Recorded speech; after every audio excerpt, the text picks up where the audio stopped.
Hey there, everybody. Good morning, good afternoon. Welcome to the session on commercial vehicle intelligence. My name is Gregory Skinner. I'm a vice president in the auto and mobility group at Escalent.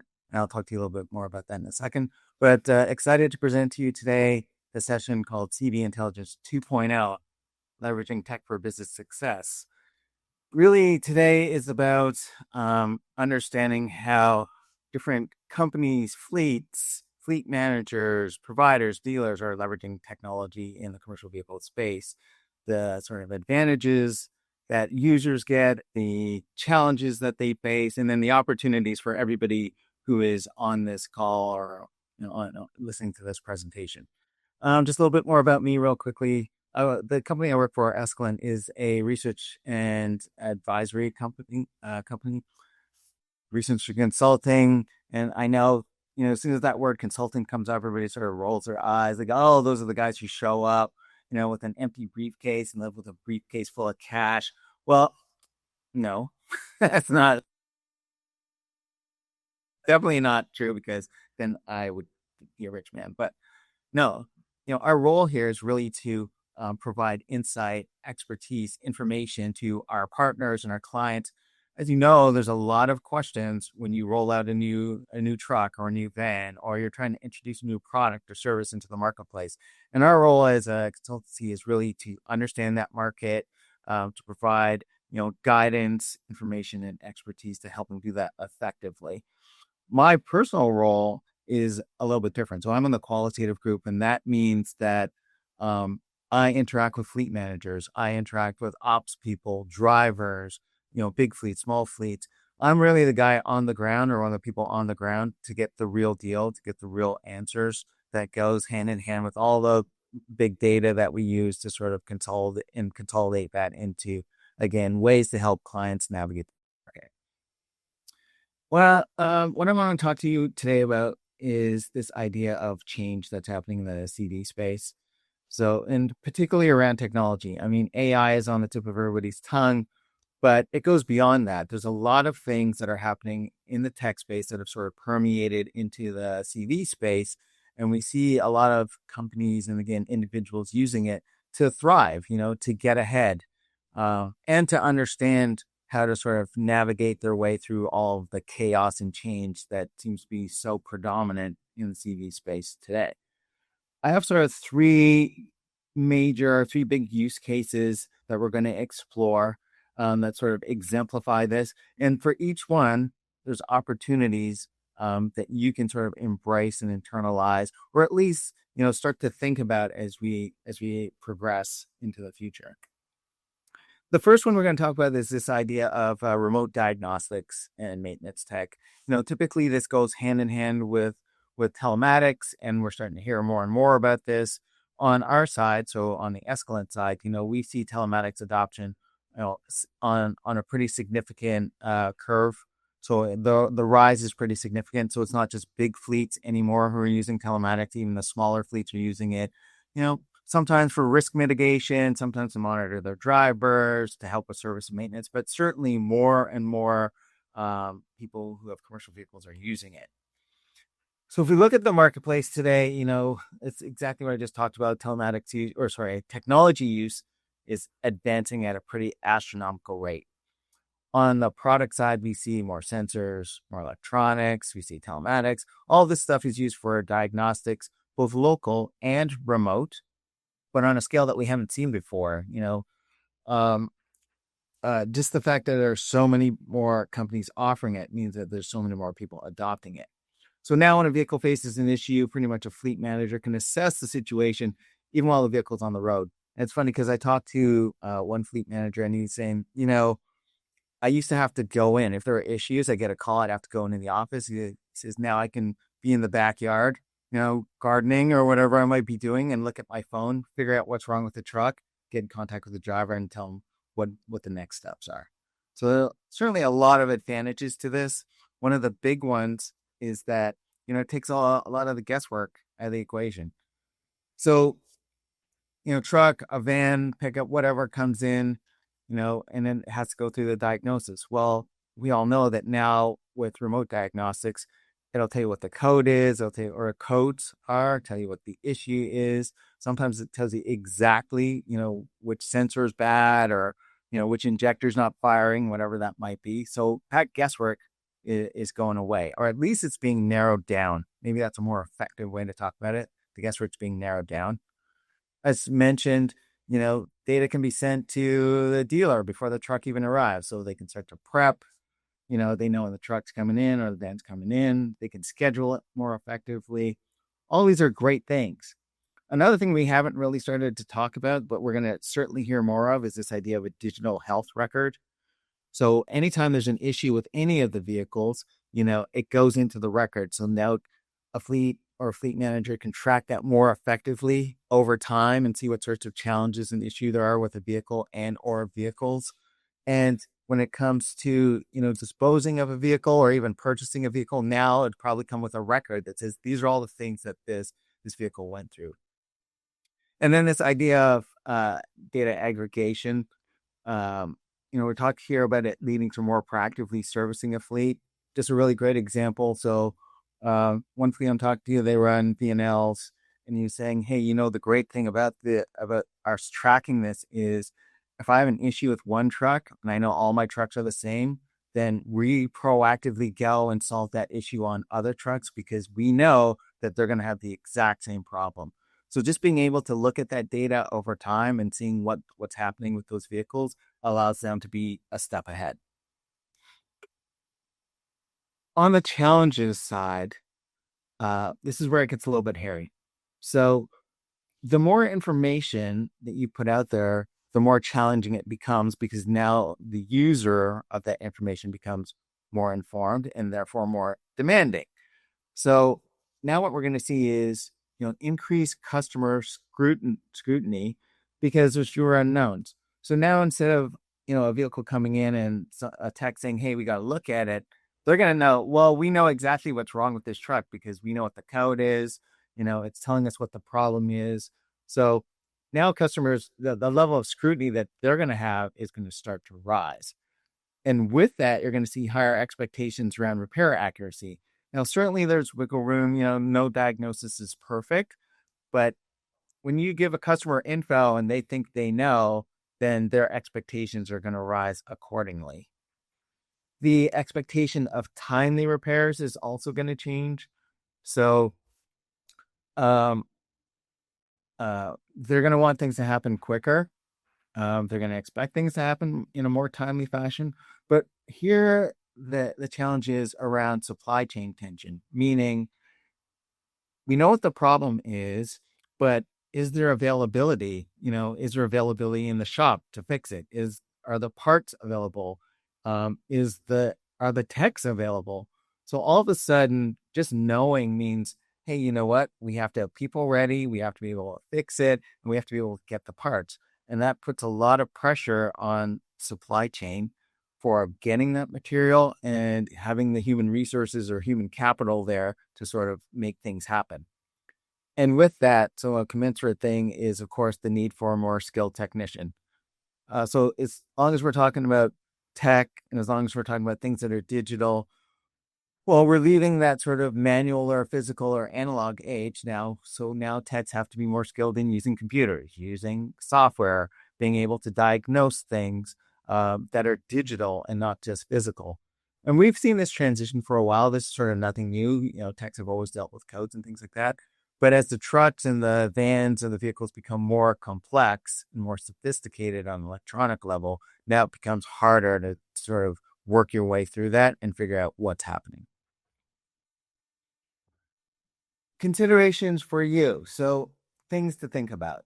The very first thing is this idea of more information means more demanding customers. So it's probably going to require an increase in information transparency and the frequency and type of communications. A really good example of this is what happened with Amazon, right? So you think about Amazon, there's a time when it's like, okay, your package is arriving in 2 days. You'd be like, okay, that's cool. 2 days, I can wait. And then they, as they figured out, hey, now we can start to tell people exactly the window that package is arriving, they start to put up more info. So guess what? Now your package is arriving between, noon and 6 p.m. on Tuesday. Well, now customers start getting more and more like, okay, well, now I know when the package is arriving, so I'm going to be here for it. And then Amazon starts to say, hey, you know what? These people want more and more info. And now they tell you how many stops away your package is. And you can see how it just sort of like ladders up to more and more attention, because now the customer's like, hey, my package is like 7 stops away. Where's my package? What's the driver doing? And it just escalates. So you can sort of anticipate something similar where the more information the customer has, the more demanding they're probably going to end up being. We talked about this idea of digital training for techs. That's certainly going to matter more. This idea of warehousing of parts, of high demand parts, or building supply efficiencies, there's going to be a priority around that. So as you get more information about what's happening with the different vehicles, now maybe stockpiling key parts that you hadn't thought of before becomes more of a priority, or building stronger relationships with certain vendors is going to also be more of a priority. But those are going to be like, the knowledge for you is very helpful because now you have better optics over the sorts of things that you need and even when you need them. And probably the key one here is this idea of after hours availability and mobile service. So just being able to service these customers quickly and efficiently is going to be a deal. And because, again, they're going to want things done faster, this is an opportunity area. And we all sort of know this, right? Mobile service, it's certainly hard to do, and it's certainly hard to set up the infrastructure, but there are more and more fleets are sort of demanding that their vehicles get in and out in a very timely way. So if you can manage it, then it's certainly an area where you can capture more and more business. The second thing I want to talk about is this idea of uptime programs. So basically, in this context, the definition is accelerated dealer services to ID, communicate, and fix issues. Now, I'm not sure how many people on this presentation or on this call have these sorts of programs in place, and certainly it's a new idea. Of all the fleets that I've talked to, only a small smattering have even mentioned it. So, um, my my take from this is that it hasn't really entrenched itself in the market, and it's sort of a new thing. But I'm interested to hear how fleets sort of incorporate this into their ops as they go forward. And actually, if anybody on this call wants to reach out at some point, I'd be super interested in talking to you to hear what sorts of things you're doing and how fleets are responding to it. But the idea here is, let's say a notification comes in of a disabled vehicle. Well, there's this whole response team that starts to interface between all the key parties. So they'll interface with the driver to figure out what's going on. They'll talk to the driver's dispatcher and even the service vendor dispatcher to sort of coordinate the repair or the fix.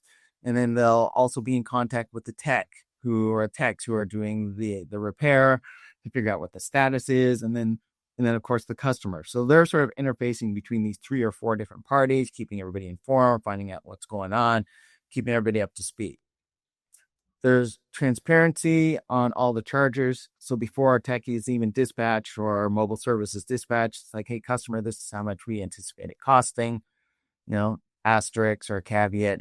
It could be more, could be less, we don't know. But certainly here's the ballpark of charges. And then everybody's on it. The goal in a program like this is working on a truck in as little as 30 minutes and having a truck back on the road with quality repair in 2 hours. That's a big deal. It's certainly not easy to do. So you can see how having the structure and infrastructure to make that happen is an investment, but people are doing it. Positives, because in a case of, let's say, OTR, over the road, the requirement is for national networks or large regional networks, because a vehicle might be a couple of 100 miles away from home and has an issue. So you need partners who can help service it. So we're starting to see the onset of more consortiums, bigger networks to help manage that sort of service and maintenance process. On the customer side, we see things like increased brand consideration. So this one, I've done a lot of work in this area where you talk to a fleet manager and they'll say things like, just knowing that I've got great coverage makes me consider one brand more than another one. In the same vein, high quality service garners dealer loyalty and product loyalty. So in this case, a good example is talk to a fleet manager and he goes, yeah, we're running over the road. My guys are doing national runs. And I don't know, my truck gets stuck in St. Louis and I'm from California. Well, my dealer called the guy in dealer in St. Louis to get my truck in and out quickly. That sort of thing is phenomenal. Like, that's incredible for a customer. And that really cements this idea of I'm sticking with these guys because my dealer, it considers me a priority customer. They do go out of their way to make things happen for me. It builds a lot of product and brand loyalty. On the challenges side, um, this one's more monumental than the last one that we talked about because there's so much more at stake. When I was digging into this and started going through it, I'm seeing response thresholds of like 2 hours for service and diagnosis. Uh, that's huge to be able to get someone out and a promise of getting a truck up and running in 2 hours. Like, you really got to know what's wrong with it and have your act together to get something quote air quotes in and out of the door like that quickly. The idea of staying in constant contact, sort of managing all those different parties, that's also a big deal. Like, that's a huge communications burden because now you've got someone making 2, 3, 4 calls constantly, again, within this 2 hour window, keeping everybody up to speed. Not only that, but even understanding the problem, understanding how to communicate the problem and the solution to all the people involved. That's also a big deal. So that means having people who are informed, aware, and good at customer service. So, why don't we put, I don't know, some of our techs on the phones? Because guess what? They're really good at fixing things, but not really good at dealing with customers, or vice versa. So, and customers can be challenging too. So this whole idea of communication, which sort of sits in the background, is should actually be in the foreground. The ability to repair a vehicle. So we just talked about the complexity of these vehicles continues to rise. They get more and more difficult to work on. It might not be possible to fix a truck or a van again, or whatever, a vehicle in 2 hours. But customers might not know that, and that's that fourth wing about managing expectations. All they know is the vehicle's down. They've got someone telling them what the problem is, and they want that thing fixed and back on the road. Well, super quick turnaround might be like completely unrealistic, or even getting it done within specific time constraints, like the 2 hours, might be unrealistic. So those challenges are not small. Those are pretty big. However, if you can do it, just think of the win. Like, if you can turn around something that quickly, think of the wins that you have with the customers who use that service. So you can see why people are certainly interested in it. Now, I've also heard or also read that dealers are starting to do this too. So these idea of uptime programs. So the example I have here is this: it's a Freightliner dealer, and they're promising to diagnose a problem within 2 hours, to get a truck in to diagnose it within 2 hours and work on it within 4 hours. Well, yeah, that's a big promise because depending on their workflow, is there space? Who do they have to postpone so that they can work on a truck that's considered part of this uptime program? There's a lot of different balls in the air, a lot of different things to manage, but apparently this dealer's doing it. To support that, they have these people called troubleshooters. So special people on the team who can go in, give a quick diagnosis of what's going on so the customer can make up his or her mind on how to handle the issue. So again, good transparency, keeping customers informed, helping them navigate through the decision process of what to do next. And then this last part is the one that really got me. I was like, There's also a program here that maps out exactly where the tools are in the shop and what tools are needed to get the job done. I just thought of my own workshop and I was like, man, if I had a program that told me where every tool was that I needed, can you imagine? Like, I wouldn't have like 10,000 10 millimeter wrenches because I would know where that 10 mil wrench was to begin with.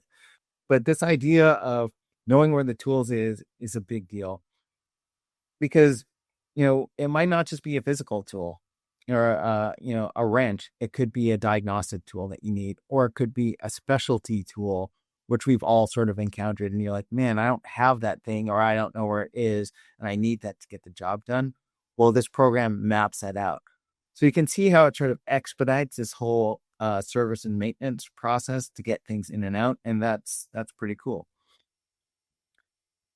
What are the considerations for you? Well, we sort of talked about it at the beginning, which is uh, dealers are setting up co-ops. So co-ops with other dealerships, co-ops with vendors.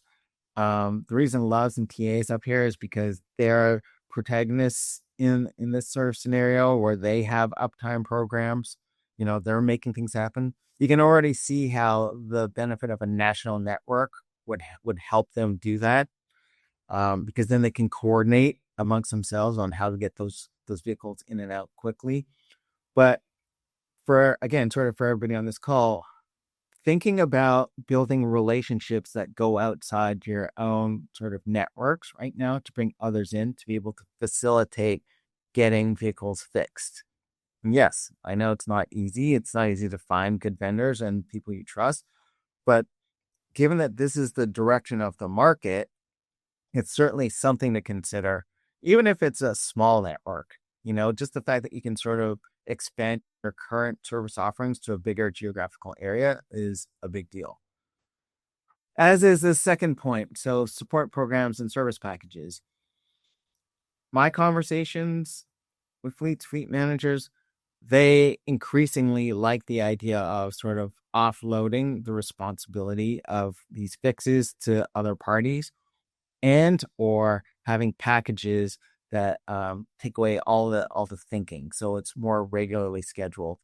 So this idea of and it doesn't have to be huge. It doesn't have to be this huge uptime package. It could be something like an oil change package or a maintenance package.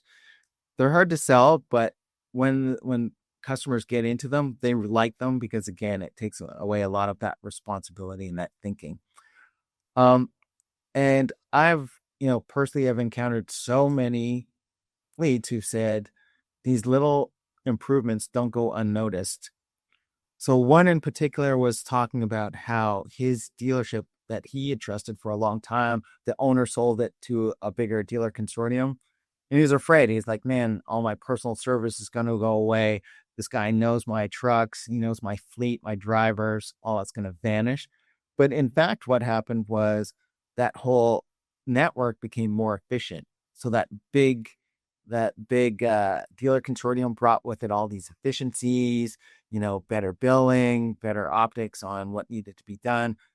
And he said, we noticed this right away. It wasn't something that was really subtle. It was something that was pretty overt. And so any sort of improvements do get noticed by fleets and fleet managers. Last one I want to talk about is AI.